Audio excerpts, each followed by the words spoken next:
Hello बच्चों, कैसे हो भाई आप लोग? सब मजे में हो ना? बहुत बढ़िया। तो भाई जल्दी से फटाफट आ जाइए, पेन पेपर लेके बैठिएगा क्योंकि आज हम पढ़ने वाले हैं क्लास 9th का चैप्टर नंबर 2 जो कि पॉलिनोमियल है। और बच्चों ये जो चैप्टर है ना, ये बहुत इंपॉर्टेंट चैप्टर है। ठीक है, इंपॉर्टेंट इन द सेंस कि ये आपके आने वाले 3 साल काम आने वाला है, चाहे आप कोई भी फील्ड में जाओ। मैं नहीं कह रहा कि ये सिर्फ मैथ्स वालों के लिए इंपॉर्टेंट है, ये चाहे आप मैथ्स की फील्ड लो, है ना, चाहे आप साइंस लो, चाहे आप कॉमर्स लो, चाहे आप आर्ट्स लो, वहां भी आपको ये देखने को मिल जाएगा। तो मतलब ये चैप्टर आपकी लाइफ के लिए बहुत इंपॉर्टेंट है।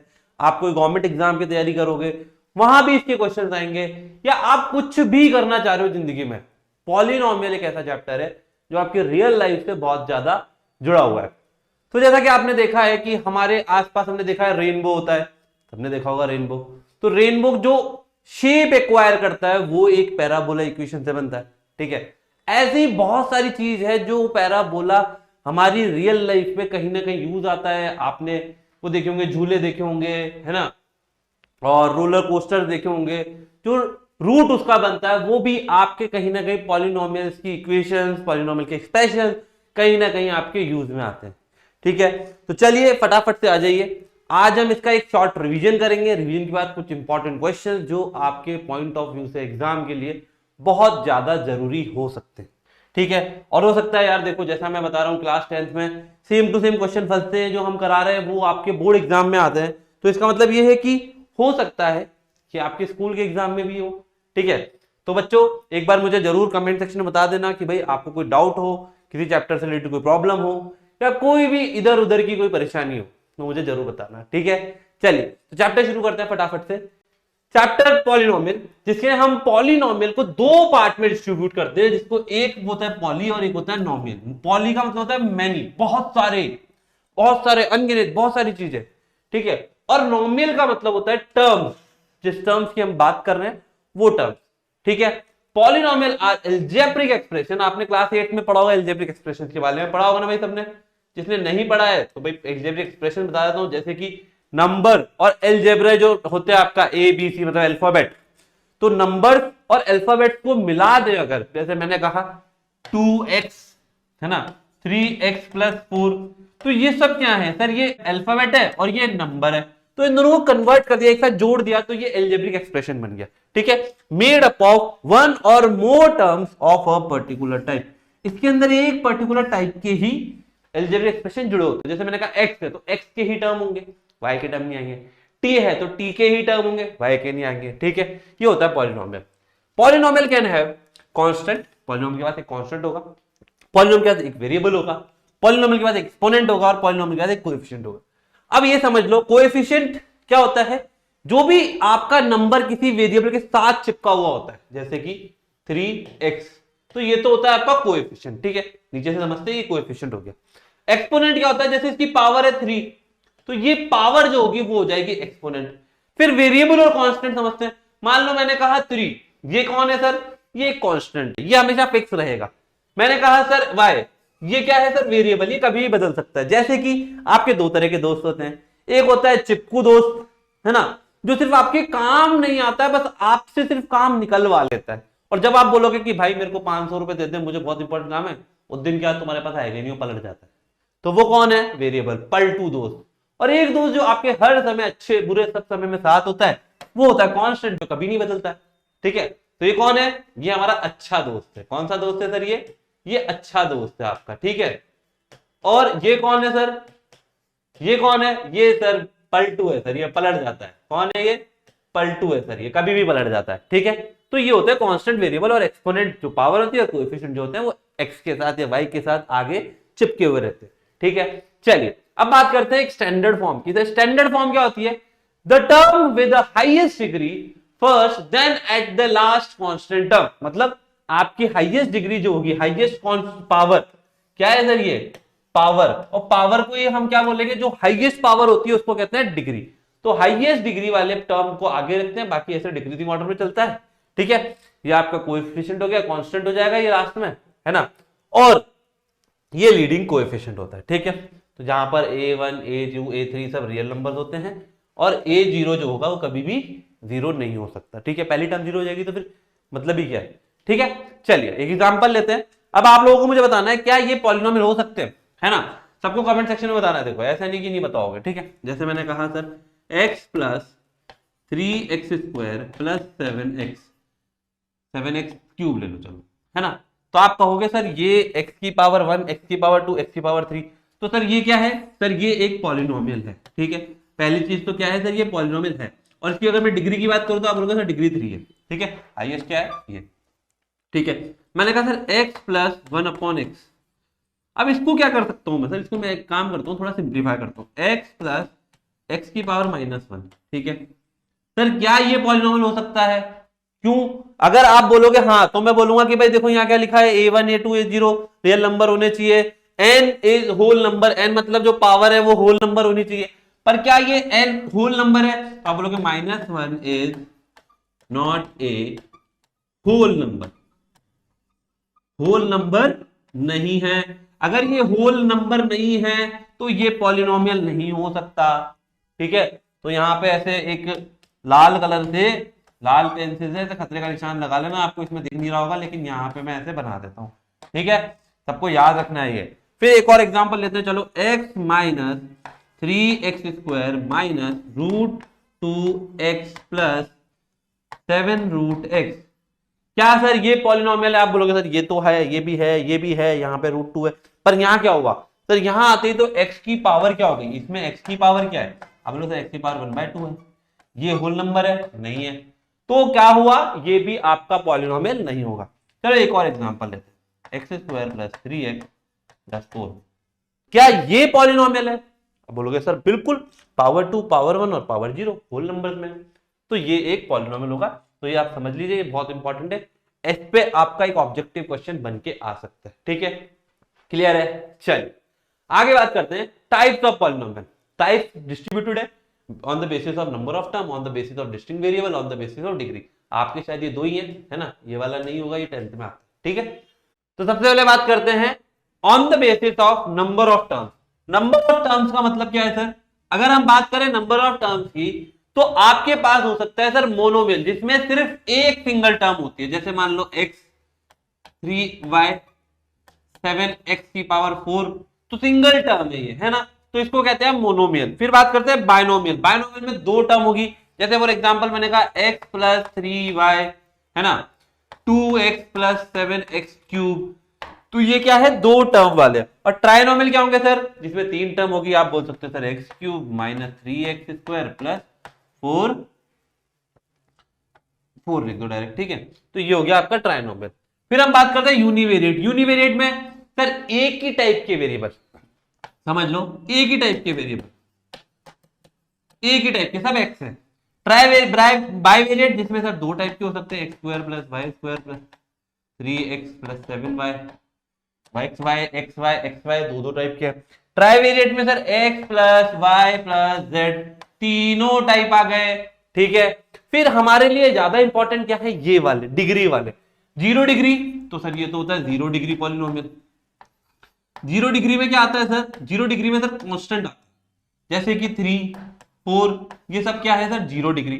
फिर 1 डिग्री, ये होता है सर लीनियर पॉलिनोमियल। क्या होता है सर, ये लीनियर पॉलिनोमियल। लीनियर पॉलिनोमियल में क्या होता है सर, ax प्लस b वाली जो कंडीशन होती है। फिर आते हैं सर क्वाड्रेटिक। कौन सा है सर, ये क्वाड्रेटिक पॉलिनोमियल। इसके अंदर डिग्री क्या होगी, 2, जैसे कि ax² plus bx plus c equals to कुछ भी हो सकता है नंबर में, है ना, ये होता है। फिर तीन वाले कौन होते हैं सर, तीन वाले होते हैं सर आपके क्यूबिक पॉलिनोमियल। Cubic polynomial. अब ये क्यूबिक पॉलिनोमियल कौन सा होता है सर, जिसमें ax³ plus bx² plus cx plus d वाले टाइप के। और n क्या होता है, जिसमें n कुछ भी हो सकता है। इसको हम नॉर्मली क्या बोलेंगे, पॉलिनोमियल ही बोलेंगे, इसका कोई नाम नहीं होता है, इसको आप डायरेक्टली पॉलिनोमियल के नाम से ही जान सकते हैं। ठीक है, चलिए अब बात करते हैं zeros of polynomial. Zeros of polynomial क्या होते हैं सर?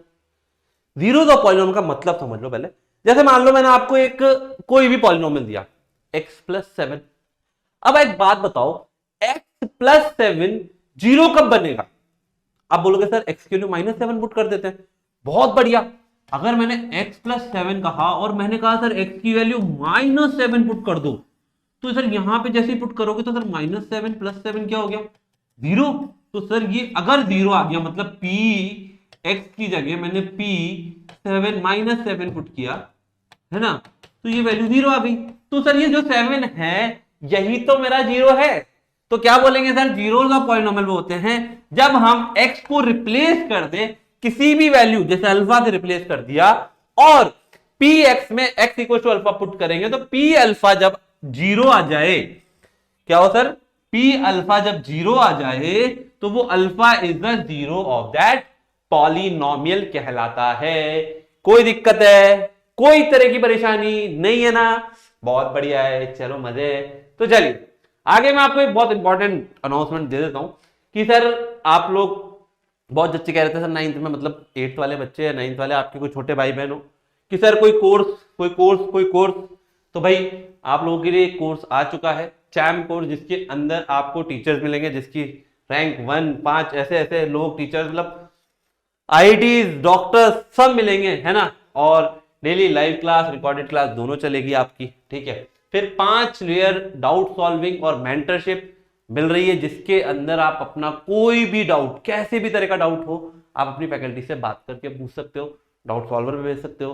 कोई जिंदगी की परेशानी है, कोई पर्सनल प्रॉब्लम है, तो अपने मेंटर से बात कर सकते हो। सारी चीजें आपको यहाँ मिल रही है, ठीक है। और जैसा कि आपने रिजल्ट देखे हैं बोर्ड एग्जाम के लास्ट ईयर के, और अभी और रिजल्ट आने वाले हैं, मतलब प्रो लेवल रिजल्ट है यार, ठीक है। तो ये सारी चीजें आपको कहाँ मिलेगी, सिर्फ ई सरल पे और चैम कोर्स के अंदर, ठीक है। इसका डिस्क्रिप्शन आपको लिंक मिल जाएगा, लिंक जो है डिस्क्रिप्शन में मिल जाएगा, उल्टा बोल रहा हूं मैं, ठीक है। तो वो आपको मिल जाएगा, तो आप वहां से ले सकते हैं। चलिए बात कर लेते हैं जीरोस की, है ना।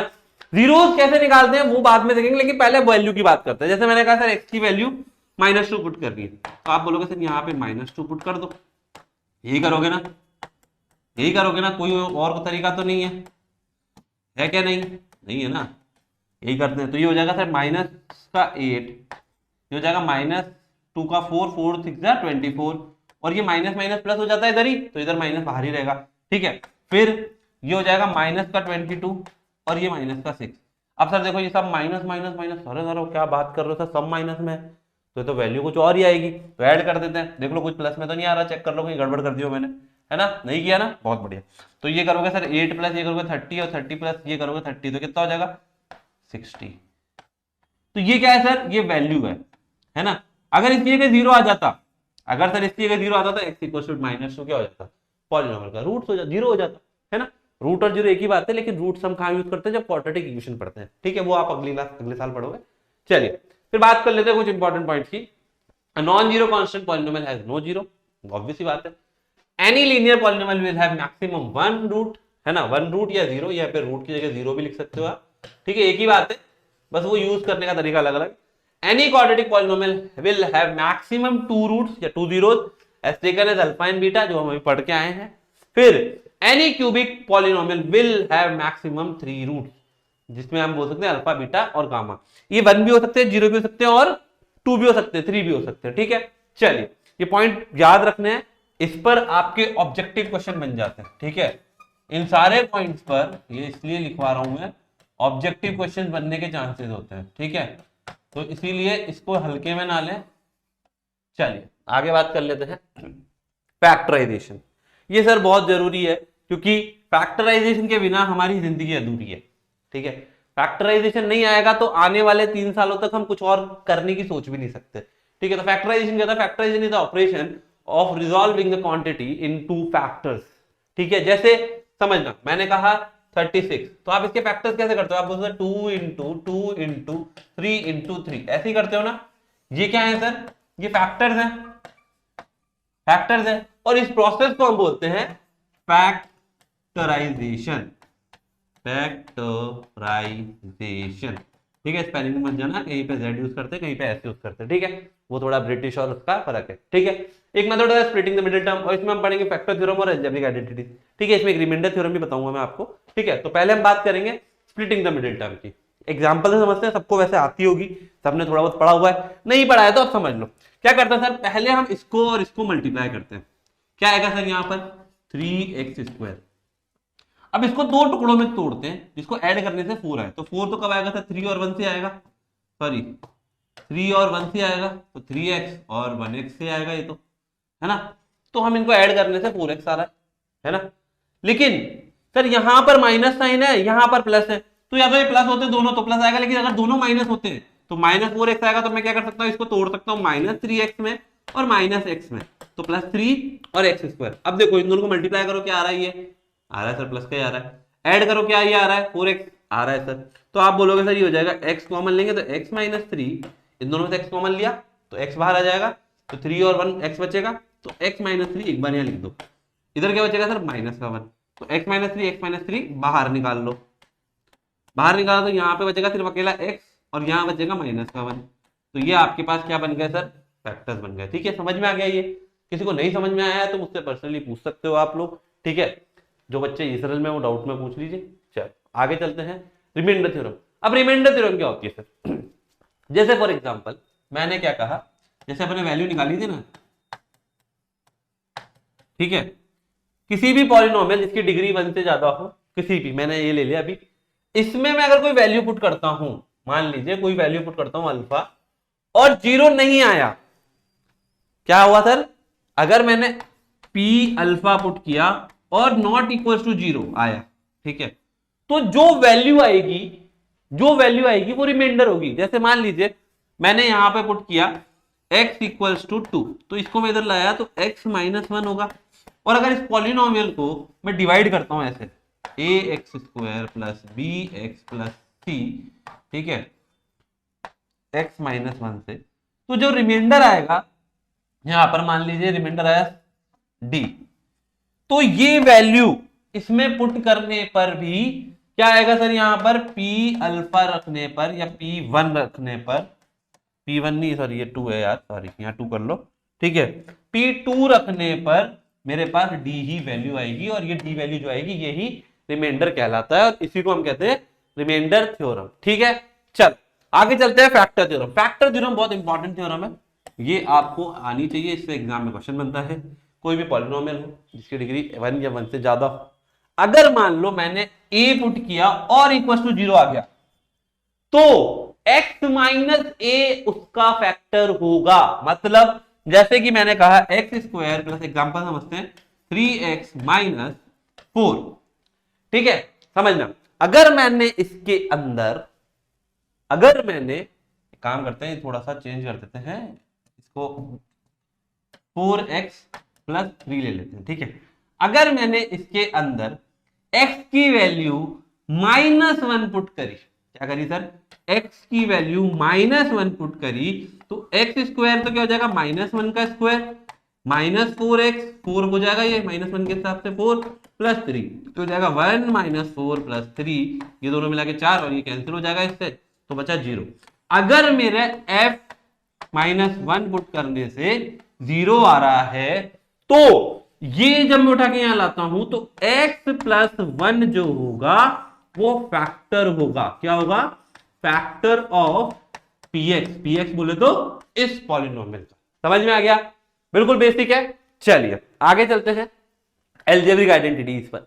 आइडेंटिटी सबको याद होगी, x + y का स्क्वायर होता है x² + 2x + xy + y², minus होगा तो बीच में माइनस आ जाएगा, x² - y² होगा x + y x - y, और x + a into x + b हो जाएगा x² + a + b into x + ab। ठीक है, अगली आइडेंटिटी होती है x + y + z का होल स्क्वायर।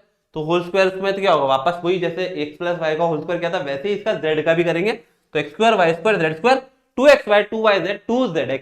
ठीक है, फिर आता है क्यूब वाला, ये सबको याद कर लो, कई बच्चों को यार अभी भी याद नहीं है, मुझे पता है, ये जिनको याद है अच्छी बात है, बता देना मुझे, नहीं याद तो कर लो। x³ + y³ + 3xy into x + y, चाहो तो इसको मल्टीप्लाई कर सकते हो अंदर, ठीक है। और x - y³, ये बहुत जरूरी है, याद कर लो, ये हो जाता है x³ - y³ into 3xy x - y, और ये इसको सॉल्व करते हो तो ये ऐसा कुछ आता है, ठीक है। और अभी एक और चीज बताता हूं, एक और इंपॉर्टेंट है, a + b + c, अगर मान लीजिए होल क्यूब लिया, ठीक है, तो अगर a + b + c equals to 0 है, तो आप कह सकते हो a³ + b³ + c³ = 3abc। ये वाला आपको याद रखना है, इससे क्वेश्चन बनता है एग्जाम में, ठीक है, मैंने भी एक क्वेश्चन लिया है। चलिए अब आते हैं सीधे सीधे क्वेश्चन पे, प्रॉब्लम पे। पहली क्वेश्चन आपके सामने है, फटाफट से आप लोग इसको सॉल्व कर लो, जल्दी से करो यार। तो क्या कह रहा है सर, ये है 103 इंटू 107। अब ये कौन सी प्रॉपर्टी यूज कर सकते हो सर इसमें? आप इसके अंदर ये वाली प्रॉपर्टी यूज कर सकते हो, ये वाली। कैसे कर सकते हैं सर? देखो, आप करोगे सर, इसको लिखोगे 100 प्लस 3 इंटू 100 प्लस 7, जो क्या एक्स एक्स ये ए ये बी, तो क्या हो जाएगा सर? आप बोलोगे सर, ये फॉर्मूला याद देख लेते हैं पहले, X plus A into X plus B equal to X square plus A plus B into X plus A B, यही है ना फॉर्मूला। चलो, तो क्या करते हैं सर, एक्स की जगह तो 100 हो जाएगा, ये हो जाएगा 100 square plus 3 plus 7 10 into 100 plus 3 7 से 21, यही होगा। इसको कर दो, ये हो जाएगा 1000000 4 बार प्लस 1000 प्लस 21, ऐड कर लो, ये हो जाएगा 11021 आंसर। ठीक है, तो ये शॉर्टकट मेथड है ना। वैसे आपके एग्जाम में आता है बिना मल्टीप्लाई करे आपको इसको सॉल्व करना है। ठीक है, नेक्स्ट चलते हैं। अगला क्वेश्चन आपके लिए, ये बहुत अच्छा क्वेश्चन है, √2 पॉलिनोमियल ऑफ डिग्री। तो कुछ बच्चे कंफ्यूज हो जाते हैं, बेटा यहाँ पे एक्स है क्या, √2 के साथ एक्स है क्या?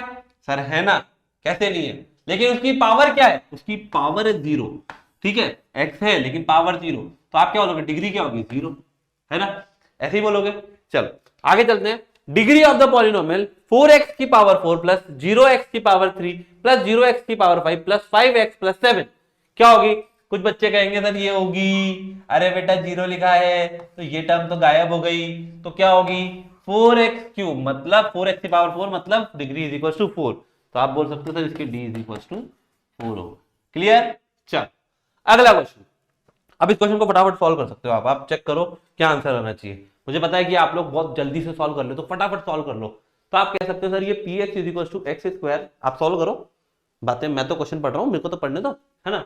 X square minus 2√2x plus 1 then p2√2 is equal to, ओहो अब आधी जनता √2 देख के फैल गई होगी, फैल गई ना, मुझे पता है यार, तुम लोग डर जाते हो, ऐसा नहीं डरता यार, √2 को देख के नहीं डरना है। ठीक है, हमें क्या करना है सर, x की वैल्यू 2√2 पुट करनी है, कर देते हैं सर। एक्स स्क्वायर की जगह क्या करेंगे, 2√2 का होल स्क्वायर, सबको आता है करना, आता है ना, बिल्कुल, माइनस 2√2 का इंटू 2√2 से मल्टीप्लाई, यही होगा सर, एक्स की जगह लिख दूंगा, प्लस का 1। सर ये देखो ये क्या है, ये 2√2 का होल स्क्वायर बन रहा है, ये 8 माइनस 8 प्लस 1, ये तो चल बसे, तो क्या आ जाएगा सर, आप बोलोगे सर 1 आएगा। हमारे पास p 2√2 क्या आ गया, 1 आ गया। अब इससे आप बोल सकते हो सर वैल्यू तो आ गई 1। अगर मैं आपसे पूछूं क्या √2 इसका 0 होगा, आप बोलोगे नहीं सर 0 नहीं आया तो 0 नहीं होगा, लेकिन एक चीज बोल सकते हैं सर कि जो रिमाइंडर होगी वो क्या होगी, 1 होगी। ठीक है, चलो आगे चलते हैं। अगला question, zeros of the polynomial px is equal to 2x plus 5, आता है क्या आपको? हाँ सर आता है ना, अभी बताया ना आपने, बता दो सर। ये हो जाएगा sir 2x plus 5 equal to 0 होना चाहिए, इस 5 को भैया को उठा लो यहाँ, 2x is equal to minus 5 हो गया, फिर इस 2 को उठा लो नीचे, तो x is equal to minus 5/2, क्या आ रहा है आंसर, बी। ठीक है, चलो अगला क्वेश्चन देखते हैं। अगला क्वेश्चन है, हाँ ये बहुत इंपॉर्टेंट है यार, ये बोर्ड एग्जाम में भी आ जाता है कभी कभी। ठीक है, ऐसे मत सोचना कि आपके आता है ये ना कई बार बोर्ड एग्जाम में, है ना, कंपटीशन में, इन जगह ये एग्जाम क्वेश्चन आता रहता है। ठीक है, चलो, x की power 51 plus 51 is divided by x plus 1, the remainder is. अब क्या करें, रिमाइंडर निकालने का मतलब हमने पढ़ा था सर, अगर हम वैल्यू पुट करते हैं और रिमाइंडर मतलब वैल्यू कुछ नीचे आती है, डिवाइड नहीं कर रहा है इसमें एक्चुअली, तो आप बोलोगे सर हाँ ये हम कर सकते हैं, x प्लस 1 में हम ये लिख सकते हैं x इक्वल टू माइनस 1। अगर ये पुट करते हैं यहाँ पर, कहाँ पे, x की पावर 51 प्लस 51 में, तो आपके पास जो वैल्यू आएगी वो क्या होगी, रिमाइंडर। चलो चेक करते हैं, -1 पुट किया तो -1 की पावर 51 प्लस 51। सर ये क्या होगा? आप बोलोगे सर ये तो माइनस में होगा क्योंकि ऑड है पावर, तो -1 प्लस 51 इज इक्वल टू 50। तो रिमाइंडर क्या हो गया? 50। तो ए आंसर नहीं, बी आंसर नहीं, सी आंसर नहीं, डी आंसर। ठीक है, चल आगे चलते हैं। फैक्टराइजेशन, भाई ये बहुत जरूरी है, फैक्टराइजेशन करना सीखना जरूरी है। चलिए तो ट्राई करते हैं। 4x² plus 8x plus 3। अब जिसको नहीं आता ना, मल्टीप्लाई करके चेक कर लो भैया, हिंट। ठीक है, लेकिन आना चाहिए, मजाक है ये तो। नहीं आता तो मल्टीप्लाई करके चेक कर सकते हैं। चल 4x² प्लस 8x प्लस 3, ठीक है, इसको इससे मल्टीप्लाई करते हैं सर। थोड़ा सा डिफिकल्ट लेवल पे चलते हैं क्योंकि आसान क्वेश्चन तो कर ही लिया है, तो डिफिकल्ट पे चलते हैं। इसको करा क्या होगा सर? ये 4 3 12x² प्लस का 7 है, ठीक है। अब इसको दो टुकड़ों में तोड़ना है जिससे प्लस करने पे 8 आए, है ना। और आप बोल सकते हो सर 8 कैसे आएगा? सर आप बोलोगे सर 4 3 12 होता है, 6 2 12 भी होता है, तो आप बोल सकते हो sir 6x plus 2x plus 3 और यहाँ 4x² लिख देते हैं, ऊपर लिखे थे। तो बन रहा है सर ये देखो, प्लस करने पे 8x और मल्टीप्लाई करने पर 12x² आ रहा है। वाह सर, तो इसमें से 2 कॉमन ले लूं, है ना। अब आपकी मर्जी है, देखो कुछ बच्चे क्या करते हैं, यहाँ पे 2x लिख सकते हैं या 6x लिख सकते हैं, यहाँ पे 6x लिख सकते हैं, 2x लिख सकते हैं, जो चाहो लिख लो। मैंने उल्टा लिख दिया, वैसे 2x पहले लिखता तो ज्यादा आसान होता। तो मैंने यहाँ पे 2x कॉमन लिया, तो यहाँ क्या आएगा 2x प्लस 3। अब 2x प्लस 3 तो अपने आप आ रहा है, यहाँ पर क्या आएगा प्लस का 1। अब आंसर निकालते हैं sir, 2x plus 3, 2x plus 3 common ले ले तो बचा क्या 2x प्लस 1। तो चेक कर लो, 2x प्लस 3, 2x प्लस 3 इसमें आ रहा है और इसमें माइनस आ रहा है, और 2x प्लस 1 इसमें आ रहा है, तो बी हमारा सही आंसर होगा। ठीक है, चलो आगे चलते हैं। If a plus B plus C equal to 0 then a cube plus B cube plus C cube क्या होगा? अभी मैंने बताई थी आइडेंटिटी आपको कि सर अगर a plus B plus C equal to 0 है, A cube plus B cube plus C cube हमेशा 3abc के बराबर होता है। तो ये हो जाएगा, नहीं ये वाला 3abc, ठीक है। ये 2 बार लग गया, सॉरी। चल क्लियर है, चलिए आगे चलते हैं। फैक्टराइजेशन देखो, इसी पे क्वेश्चन आते हैं फैक्टराइजेशन पे, तो फैक्टराइजेशन के अच्छे से प्रैक्टिस करेंगे। x² plus 9x plus 18 simple है। क्यों सर? पहले इन दोनों को मल्टीप्लाई कर दो, इन दोनों को मल्टीप्लाई करेंगे तो क्या आएगा 18 का x²। अब ऐसे दो नंबर जिससे ऐड करने पर 9 आए, है ना, और मल्टीप्लाई करने पर क्या आना चाहिए? ये 18x²। तो आप बोलोगे 3 और 6 से हो जाएगा सर, 9 और 2 से करोगे तो ये तो हो ही नहीं पाएगा। तो आप बोलोगे sir x² plus 6x plus 3x plus 18 आएगा क्या? इन दोनों से बिल्कुल आ रहा है, दोनों को ऐड करने पे 9x आ रहा है, तो ये हो जाएगा x कॉमन लिया तो x प्लस 6 और यहाँ पे x प्लस 6 दोबारा लिखा, तो यहाँ पे क्या आएगा प्लस का 3। तो आपके पास आ गया x प्लस 6 कॉमन, तो बचा क्या x प्लस 3। ये मेरे फैक्टर्स बन गए। और कोई आपसे पूछे जीरोस के बारे में तो आप बोलोगे सर x की वैल्यू 6 हो जाए -6 और x की वैल्यू -3। ये कौन है? जीरोस। ये भी लिख कर आ सकते हो अगर आप चाहो तो, ठीक है। चलो अगला क्वेश्चन देखते हैं। 6x² plus 7x minus 3। अब माइनस आ जाता है तो आप लोग थोड़ा सा ऊपर नीचे हो जाते हो ना, बिल्कुल, तो नहीं होना है ना, नहीं होना है। अगर हो जाते हो तो नहीं होना है, तो क्या करो तो मल्टीप्लाई कर दो, 6 3 18, तो ये हो जाएगा माइनस का 18x²। तो इसको तोड़ो अब, 6 3 18, यहाँ पे 6 और 3 में कुछ होगा क्या? 6 और 3 तो 9 होते हैं, माइनस करोगे तो 3 होगा, नहीं होगा। 9 2 18, 9 प्लस 2 तो 11 होगा, लेकिन 9 माइनस 2 कितना होता है? 9 माइनस 2 7 होता है। साइन प्लस का बड़ा है, मतलब 9 बड़ा होना चाहिए, मतलब 9 के साथ प्लस होना चाहिए। तो ये जगह यहाँ पर 6x² plus 9x minus 2x, ठीक है, और -3 सही लिखा है क्या? आप बोलोगे सर इन दोनों को माइनस करेंगे तो +7 आएगा, इन दोनों को मल्टीप्लाई करेंगे तो -18 आएगा, सही है। तो आप बोलोगे सर यहाँ से मैं 3x कॉमन ले लूं, ले लो। तो यहाँ पे बचा x, 3x लिया तो 2x बचा, प्लस यहाँ पे बचेगा 3, ठीक है। फिर यहाँ पर क्या होगा?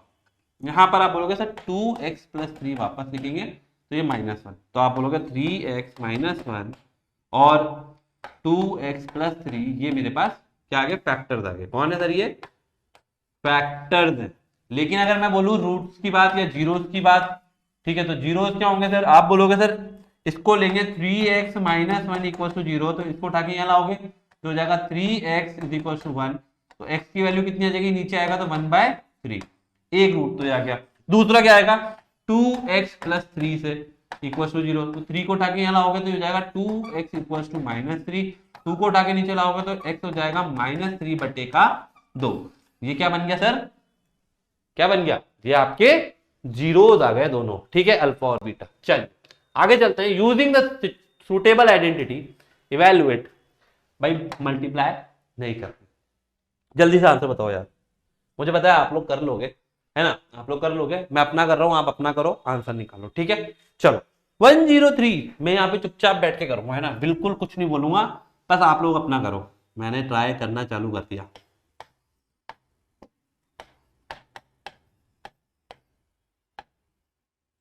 क्यों, देख लिया, कर लिया होगा अब तो।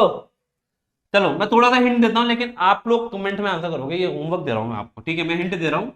ये हो गया सर ए क्यूब ए प्लस बी का होल क्यूब, ठीक है, तो आप बोलोगे sir 100 cube plus 3 cube plus 3 into 100 into 3 into 100 plus 3, ठीक है, यही होगा।